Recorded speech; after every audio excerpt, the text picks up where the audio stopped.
आप सभी भाई बहनों का आध्यात्मिक ज्ञानात्मक चैनल की ब्रह्म मुहूर्त ज्ञान उपदेश कक्षा में एक बार फिर स्वागत है। आज की चर्चा का विषय है मनुष्य की जीवन की जो अलग अलग स्थितियां हैं।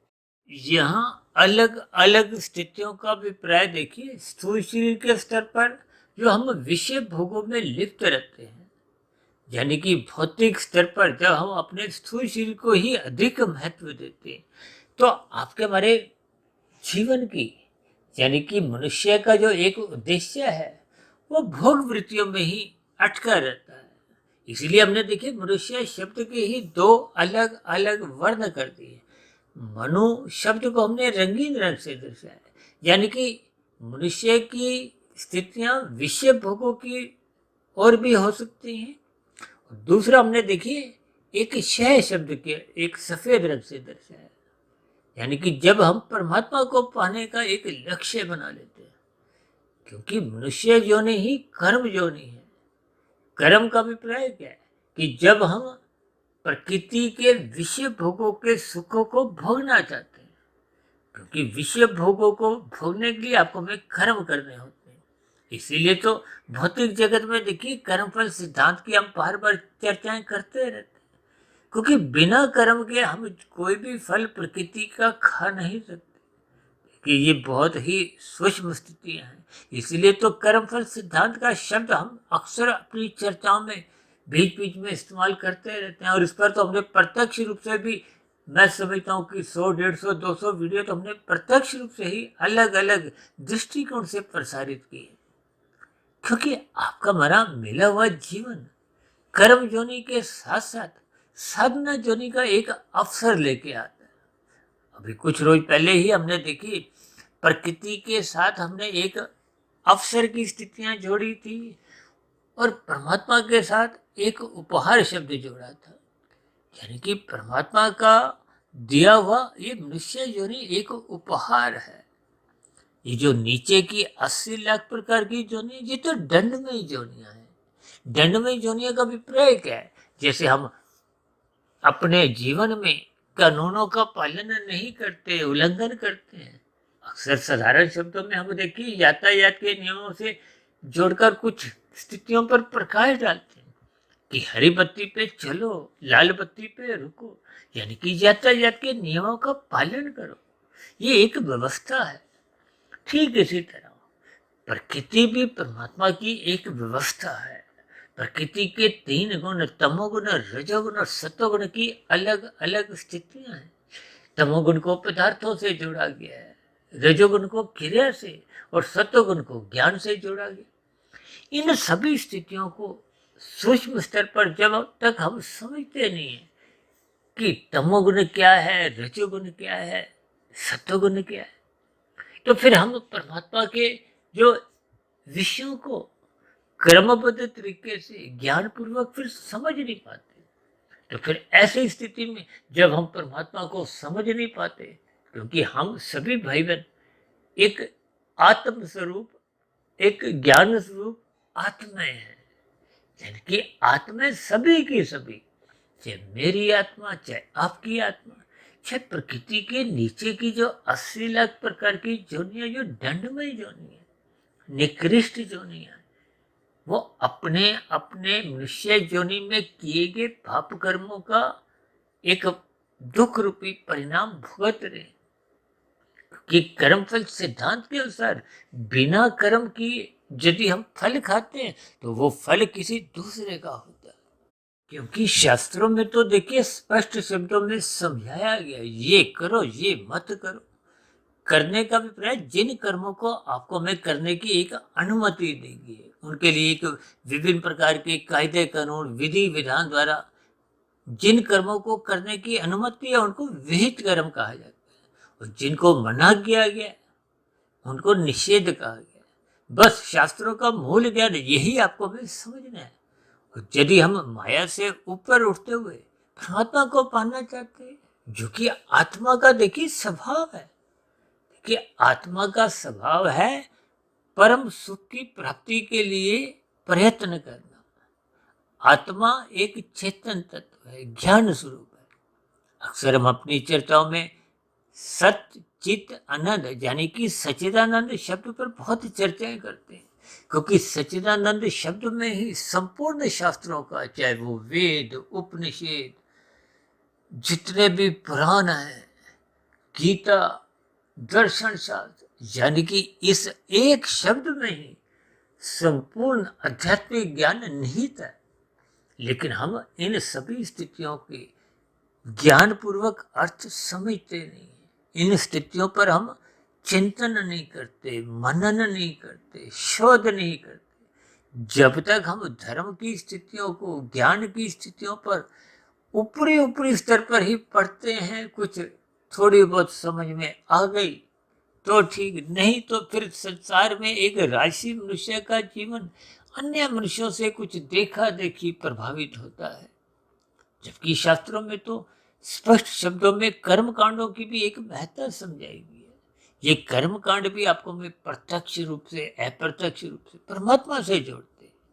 देखिए, प्रकृति के 3 गुणों की चर्चाएं तो हम प्रतिदिन ही करते रहते हैं, और आज हमने जो मनुष्य शब्द के साथ एक 2 अलग अलग स्थितियां उसकी क्यों दर्शाई है, क्योंकि कुछ मनुष्य परमात्मा को पाने का लक्ष्य बनाते हैं, जो कि कलयुग में लगभग नहीं के बराबर ही लोगों का बना हुआ है। देखिए, हो सकता है ऐसी बातें सुनने में एक साधारण मनुष्य को अच्छा नहीं लगता, लेकिन कुछ आपके हमारे जीवन की कुछ परिस्थितियां ऐसी ही बन चुकी हैं, क्योंकि आप और हम दिन भर जो भागदौड़ करते हैं, और आजकल तो देखिए 24/7 की स्थितियां आपके हमारे घरों में, आपके हमारे मन बुद्धि के स्तर पर, विशेष स्तर पर राज्य करती है। यानी कि मनुष्य 7 दिन 24 घंटे ये जो 5 भोग्य विषय हैं, गंध, रस, रूप, स्पर्श और शब्द, इन भोग्य विषयों की प्राप्ति के लिए मनुष्य विहित कर्म ही नहीं करता, निषेध कर्म करने से भी चूकता नहीं, क्योंकि कलयुग का प्रभाव है और सत्संग का अभाव है। इन सभी स्थितियों को देखिए ध्यान पूर्वक आपको में चिंतन करना चाहिए।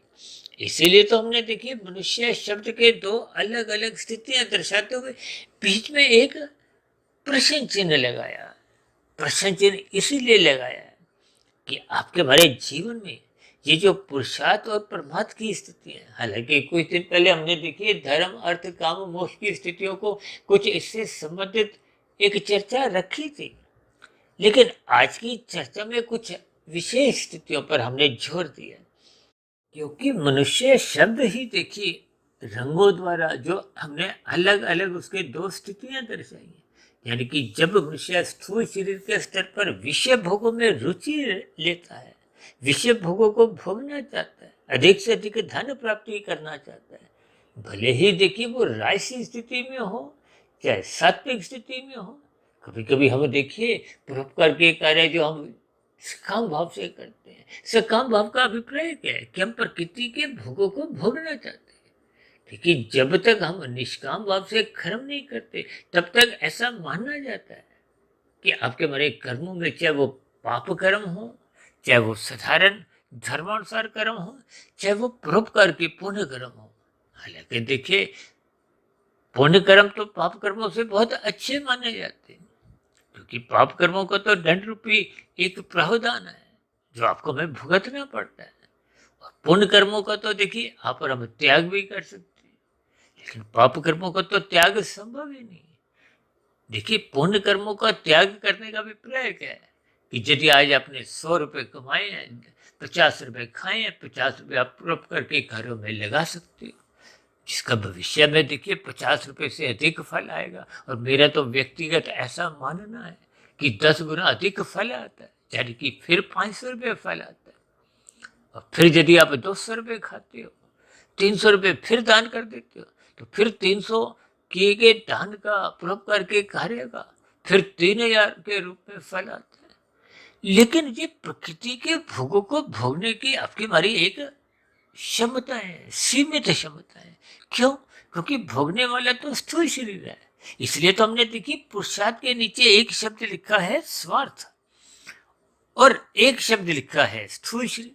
स्वार्थ के साथ ही हमने देखी ये जो काला रंग दर्शाया है, देखिए पुरुषार्थ में तो एक राजसी स्थिति दर्शाई है। राजसी स्थिति का अभिप्राय एक विहित कर्मों से है, और विहित कर्मों को करते करते जब मनुष्य देखिए प्रमाद में आने लगता है, देखिए रजोगुण जब मनुष्य का गहरे तल पे उतरने लगता है, आपके हमारे भोग बिगड़ने लगते हैं, तो प्रमाद की स्थितियां बढ़ने लगती।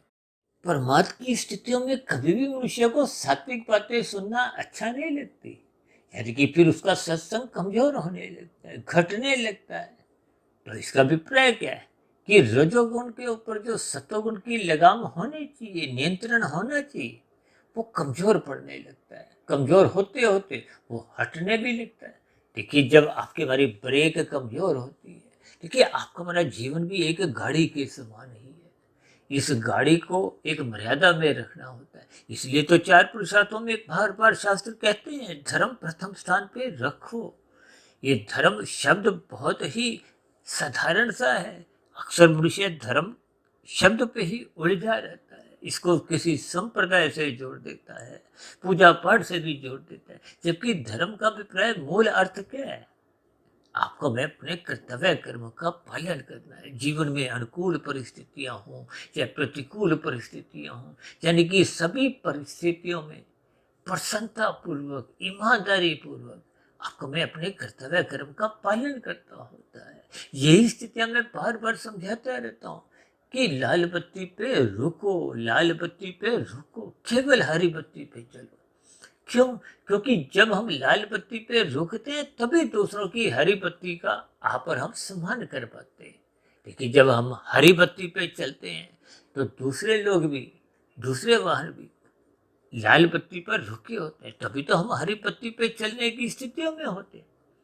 देखिए आपका कर्तव्य दूसरों के अधिकारों की रक्षा के लिए होना चाहिए, और दूसरों का कर्तव्य आपके अधिकारों की रक्षा के लिए होना चाहिए। ये परस्पर जब सहयोग की स्थितियां समाज में बनी रहती हैं, इसी का ही दूसरा नाम धर्म है।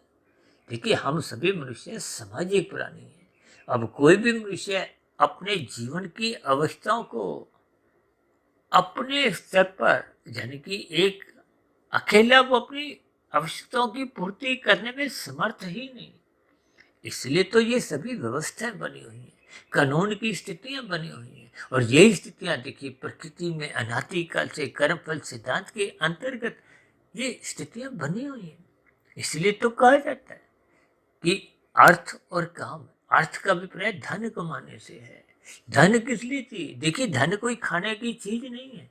कोई 200 रुपए का नोट, कोई 500 रुपए का नोट खाते हुए आपने नहीं देखा होगा, क्योंकि वो खाने की चीज ही नहीं है। वो तो मात्र कागज के टुकड़े हैं। इनके भावार्थ आपको मैं समझने चाहिए। उस कागज के टुकड़ों से, धन से, यानी कि जो हम अर्थ कमाते हैं, उनसे हम अपनी कामनाओं की पूर्ति करते हैं। काम क्या है?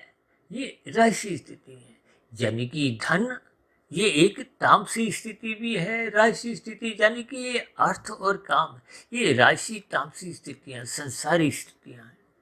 इसीलिए कहते हैं अर्थ और काम को धर्म की चार दीवारी के भीतर ही समेट के रखो।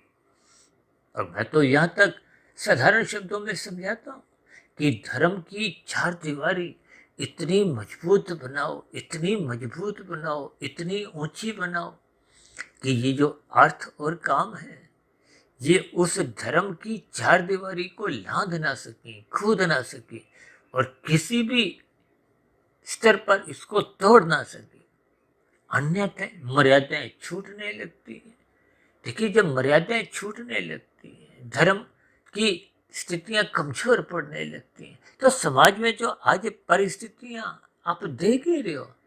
देखिए समाज में धर्म की बातें खूब होती हैं। धर्म की बातें देखिए पढ़ना सुनना एक अच्छी बात है, लेकिन जब तक हम अपने व्यवहार में धर्म को लाते नहीं है, मानते नहीं है, करते नहीं है, तो फिर स्थितियों में एक संघर्ष की स्थितियां, यही संघर्ष की स्थितियां फिर लड़ाई झगड़े में बन जाती हैं। आज देखिए दो देशों में युद्ध की स्थितियां पिछले लगभग 1-1.5 वर्ष से बनी हुई है। इनका कारण क्या है?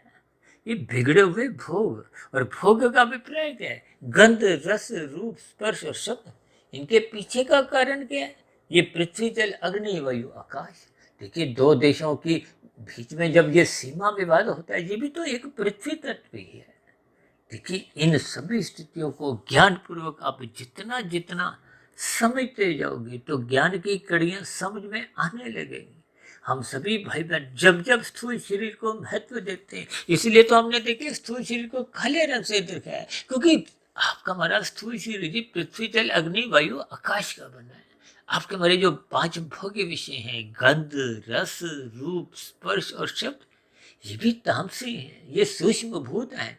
इन्हीं के कारण ही तो माता के गर्भ में आपके हमारे शरीर की एक निर्माण प्रक्रिया आरंभ होते होते 9 माह 9 दिन में पूर्ण होते हुए उसके बाद आपका हमारा एक जन्म की स्थिति, एक शिशु की स्थितियां होती हैं। अब शिशु काल के बाद फिर एक बचपन अवस्था, यहाँ तक देखिए आपकी हमारी एक तामसी स्थितियां बनी रहती है, यानी कि भौतिक स्तर पर आध्यात्मिक स्तर पर कोई ज्ञान में स्थितियां नहीं होती। और जैसे ही किशोरावस्था आरंभ होती है, कामुक इंद्रियों का एक विकसित होना आरंभ होता है, तो फिर ये रजोगुण की स्थितियां बनने लगती हैं। शास्त्रों में तो स्पष्ट शब्दों में कहा गया है, ये स्त्री पुरुष का जो एक आपसी आकर्षण है, इसको भी रजोगुण से जोड़ा गया है। रजोगुण एक आकर्षण है, विषय भोगों की स्थितियां को हो, आकर्षण को हो, ये सब एक ही मिलती जुलती स्थितियां हैं। इसीलिए तो देखिए युवावस्था में एक विवाह का संस्कार रखा गया है। यूँ तो आपके हमारे जीवन में देखिए 16 संस्कार हैं। ये 16 संस्कारों की स्थितियों में देखिए 14 संस्कार तो आत्मा के रहते हुए होते हैं। ये जो गर्भाधान का संस्कार है और अंत्येष्टि संस्कार है, इन दोनों ही संस्कारों में आत्मा की मौजूदगी नहीं होती, क्योंकि जन्म से पूर्व आत्मा के प्रवेश के लिए परमात्मा की देवी देवताओं की एक अर्चना की जाती है, पूजा की जाती है कि गर्भ में प्रवेश करने वाली आत्मा शुभ संस्कार युक्त हो। देखिए, ये सभी स्थितियां बहुत ही सूक्ष्म स्तर पर मनुष्य को समझनी चाहिए। इसीलिए तो हमने देखिए मनुष्य शब्द की 2 स्थितियां दर्शाई। बाएं हाथ में मनु शब्द को हमने भोग की स्थितियों से दर्शाया है, यानी कि पुरुषार्थ स्थूल शरीर के स्तर पर, यानी कि व्यक्तिगत विषय भोगों से प्रेरित होते हैं। इसलिए तो हमने देखिए पुरुषार्थ के नीचे स्वार्थ शब्द काले रंग से दर्शाया है। जब मनुष्य केवल अपने सुख की ही एक सर्वोपरि एक महत्ता देने लगता है, तो फिर वो अपनी मर्यादाएं भूलने लगता है, यानी धर्म उसके जीवन में हटने लगता है। देखिए, जब मर्यादाएं टूटने लगती हैं, जैसा कि भागवत पुराण में ही स्पष्ट शब्दों में कुछ संकेत दिए गए कि 5 तामसी स्थितियों का, निंदनीय स्थानों का संग मत करो। धूत कीड़ा, मदपान, स्त्री संग, हिंसा और अनीतिगत कार्यों से कमाया गया धन, ये निंदनीय स्थान है, तामसी स्थितियां हैं। इनका संग करने मात्र से मनुष्य में एक तामसी वृत्तियां, पशु वृत्तियां पनपने लगती हैं, और मनुष्य कब कितने पाप कर्म करता जाता है, मनुष्य को इसका बोध नहीं होता। आज देखिए ऐसे कितने ही मनुष्य हैं जिनके पास देखिए खाने को हजारों लाखों करोड़ों रुपया मौजूद होते हुए भी मनुष्य कुछ ऐसे लाखों करोड़ों के घोटालेबाजियां कर जाता है। अक्सर हम अपनी चर्चाओं में बार बार इस बात को जोर देकर समझाते रहते हैं, एक उदाहरण कि मनुष्य ने खाने तो 100 रुपए हैं और 1000 रुपए तो उसने धर्मानुसार विधि विधान द्वारा विहित कर्मों द्वारा करते हुए कमा भी लिए। यानी कि यदि वो परोपकार के कार्य नहीं करता और अपने जीवन में वो जो खाएगा वो धर्मानुसार, यानी कि उसका कोई पाप कर्मों का कर्मशय नहीं बनता, लेकिन अज्ञानतावश सत्संग के अभाव में धर्म की न्यूनता के कारण मनुष्य केवल अपने सूक्ष्म शरीर को ही अधिक से अधिक महत्व देता हुआ सभी मर्यादाएं तोड़ देता है। तो फिर ऐसी स्थिति में ये जो हमने स्वार्थ शब्द को काले रंग से दर्शाया है, स्थूल शरीर को भी हमने काले रंग से दर्शाया है। भले ही तकनीकी रूप से तो आपका हमारा शरीर पृथ्वी जल अग्नि वायु आकाश का बना है, ये तकनीकी रूप से तामसी तत्व है, लेकिन इन सभी स्थितियों की आपको हमें भावार्थ समझना चाहिए। देखिए, जब हम तमोगुण की स्थितियां दर्शाते हैं, इसका अभिप्राय निषेध कर्मों से भी लिया जाता है। निषेध कर्म शास्त्र मना करते हैं, ये जो अभी मैंने 5 भागवत पुराण की जो एक निंदनीय स्थानों का जिक्र किया है, आज मनुष्य इन 5 स्थानों में अपना जीवन जीता हुआ कोई लज्जा महसूस नहीं करता। कोई मनुष्य 5 स्थानों में जाता है, कोई 4 स्थानों में, कोई 3 में, कोई 2 में, कोई 1 में। तो ये सभी स्थितियां आपके हमारे जीवन में विषय भोगों के स्तर पर ही जीवन व्यतीत होने लगता है, जिसके फलस्वरूप कर्माशय बिगड़ने लगता है, संस्कार बिगड़ने लगते हैं। ये सभी स्थितियां फिर आपका हमारा सूक्ष्म शरीर, कार्य शरीर, ये एक बहुत ही गहरे तल पे बिगड़ते जाते हैं, जो स्थूल शरीर के मरने पे फिर पुनः आपको में मनुष्य योनि की प्राप्ति भी नहीं होती, क्योंकि शास्त्रों में स्पष्ट रूप से कहा गया है मनुष्य योनि की प्राप्ति तो तभी होती है जब मरते समय संचित कर्मों में पुण्य कर्मों की स्थिति कम से कम 50-51% की होती है। और यदि ये स्थिति कमजोर हो जाती है, पाप कर्म बढ़ जाते हैं। लेकिन जब हम स्थूल शरीर के स्तर पर, स्वार्थ के स्तर पर, ये जो काले रंग की स्थिति हमने दर्शाई है, इसका अभिप्राय ये है कि आपके हमारे जीवन में पाप कर्म अमर्यादित होते जा रहे हैं, अनगिनत होते जा रहे हैं, जिसके फलस्वरूप कर्माशय भी बिगड़ता है, बुरे संस्कार भी बनते हैं। तो फिर कारण शरीर में वो स्थितियां बिगड़ने से स्थूल शरीर के मरते ही फिर नीचे की योनियों में प्रकृति आपको में एक जन्म लेने को बाध्य कर देती है। अब किसी के उदाहरण के लिए पुण्य कर्म 20% थे, पाप कर्म 80% थे। वो जो बीच का जो अंतर 60% का अतिरिक्त पाप कर्मों का है, वो नीचे की योनियों में देखिए, नीचे की तो 20 लाख प्रकार की वनस्पति योनियां हैं, 11 लाख तरह की कीड़े मकोड़े कीट पतंगों की योनियां हैं, 9 लाख तरह की समुद्र में रहने वाले जीवों की स्थितियां हैं, 10 लाख तरह के पक्षी, 30 लाख तरह के पशु, ये सभी तामसी जोनी है, निंदनीय जोनी है, कष्टमय जोनी है। वो तो परमात्मा परम दयालु है, उन्होंने इन नीचे की जोनियों को क्रमशः अचेत रखा हुआ है ताकि उनको अपने दुखों का बोध नहीं हो। अब नीचे की जोनी में हजारों, लाखों, करोड़ों, अरबों, खरबों, जब तक वो पाप कर्मों का कर्माशय घट घट के 80 से 79, 78, 78 करते करते वो 20% पे नहीं आता, तब तक मनुष्य योनि की प्राप्ति नहीं होती। और जब मनुष्य योनि की प्राप्ति हो जाती है तो फिर वो जो 80% किए गए पाप कर्मों का पूरा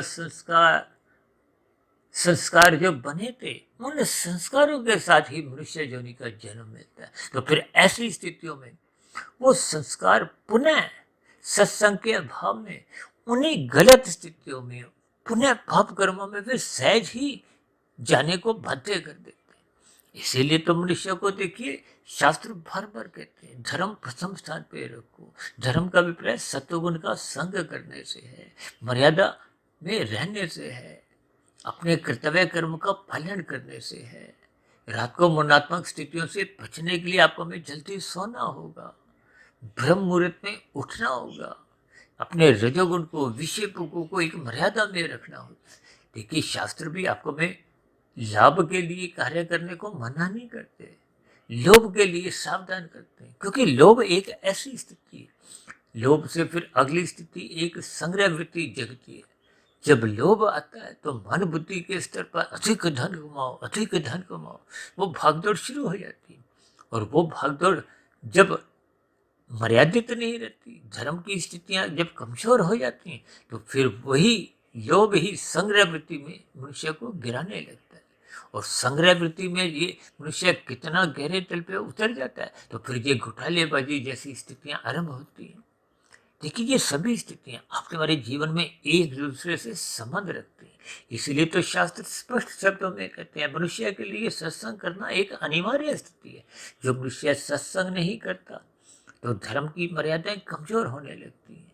तो फिर धर्म की मर्यादाएं कमजोर होते होते ये अर्थ और काम बिगड़ने लगते हैं, ये अपना नंगा नाच खेलने लगते हैं, क्योंकि मर्यादाएं ही आपके हमारे जीवन में, जैसा कि पुरुषोत्तम राम जी ने त्रेता युग में इसी मर्यादा का ही पाठ पढ़ाया था। मर्यादा का ही दूसरा नाम देखिए धर्म कह सकते हो, सत्वगुण को, सब एक ही स्थिति है, जिसका उपदेश भगवान श्री कृष्ण जी ने द्वापर युग में महाभारत के युद्ध में अर्जुन के रथ के 5 घोड़ों की स्थितियों द्वारा, देखिए 5 घोड़े आपके मेरे भोग्य विषय हैं, 5 ज्ञानेंद्रियां समझो, 5 कर्मेंद्रियां समझो, स्थूल शरीर के 5 तत्व समझो, किन्हीं भी शब्दों से आप इनके अर्थ समझ सकते हो।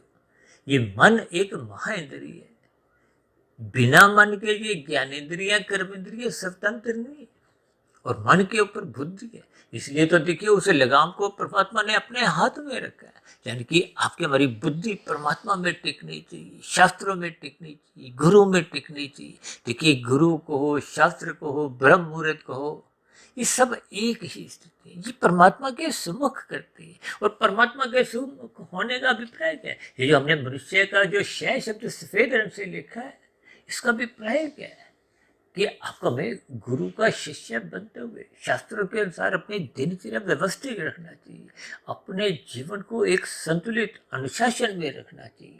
देखिए ये सभी स्थितियां बहुत ही क्रमबद्ध तरीके से परमात्मा की प्रेरणा से विभिन्न रंगों द्वारा, विभिन्न चिन्हों द्वारा कुछ ऐसे समझाने का हमने प्रयास किया है ताकि आपके हमारे जीवन में कुछ सकारात्मक परिवर्तन आए। इसलिए तो देखिए ये दाएं हाथ में हमने परमात्मा की स्थितियां लिखी हैं। परमात्मा का अभिप्राय क्या है कि जब हम परमात्मा को पाने का एक लक्ष्य बना लेते हैं, यानी कि मोक्ष प्राप्ति का लक्ष्य बना लेते हैं, क्योंकि परमात्मा एक आनंद स्वरूप सत्ता है। यानी कि आपका हमारा जब परमात्मा को पाने का लक्ष्य बन जाता है तो फिर प्रकृति से, माया से, इसके विषय भोगों से आपका हमारा ज्ञान पूर्वक वैराग्य होने लगता है। देखिए वक्ती तौर पे वैराग्य तो समय समय पर आपका हमारा होता रहता है, लेकिन ज्ञान पूर्वक वैराग्य होने से ही फिर मनुष्य परमात्मा को पाने का एक लक्ष्य बना लेता है।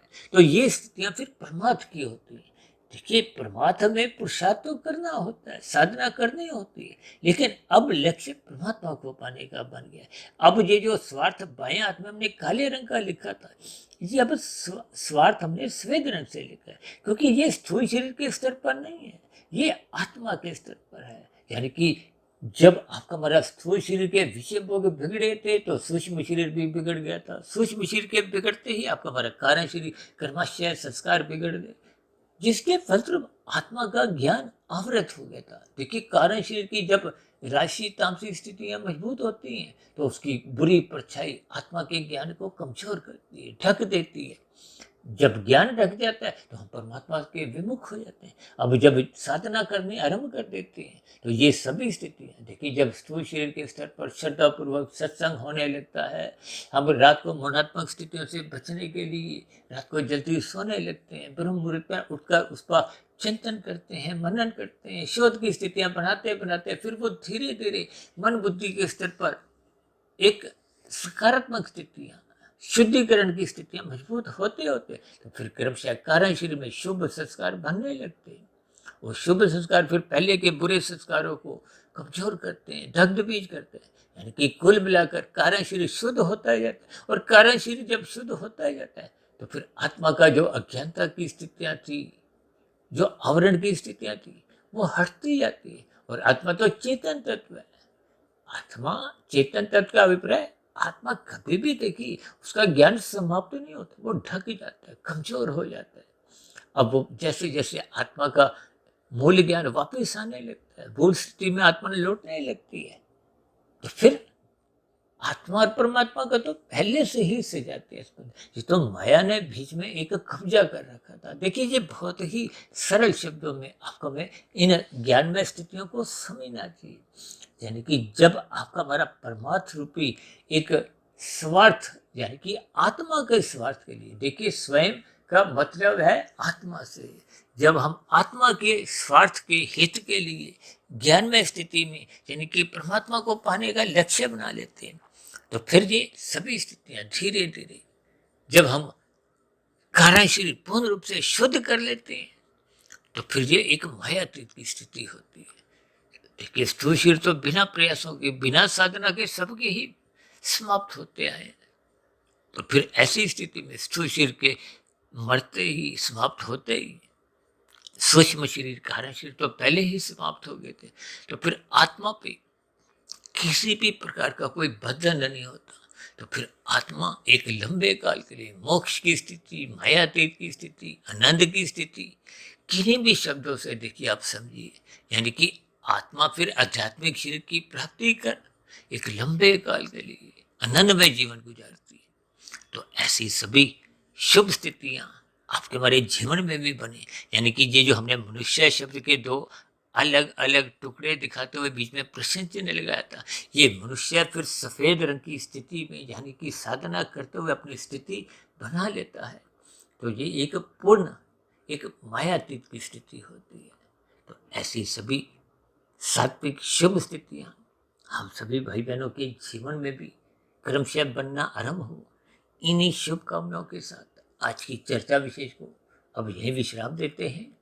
शाम को फिर मिलते हैं संध्या बेला ज्ञान कक्ष में। तब तक आप अपने आध्यात्मिक मित्र सुधीर भाटिया फकीर को इजाजत दें। फिर भी आज की वीडियो संबंधित आपके मन में कोई प्रश्न उठ रहा हो, कोई कही गई बातें आपको समझ नहीं आई हो, या मेरी कही गई बातें आपको तर्क संगत सही नहीं लगती हो, कही गई बातों पर किसी प्रकार का आपका कोई आपत्ति हो, शिकायत हो, यानी कि आपके प्रश्नों का, सुझावों का और शिकायतों का नीचे दिए गए कमेंट्स बॉक्स पर यह प्रश्नोत्तर ज्ञान कक्षा में सदा ही स्वागत है। इस चर्चा विशेष को ध्यानपूर्वक, धैर्यपूर्वक, गंभीरतापूर्वक सुनने के लिए आप सभी भाई बहनों का बहुत बहुत धन्यवाद।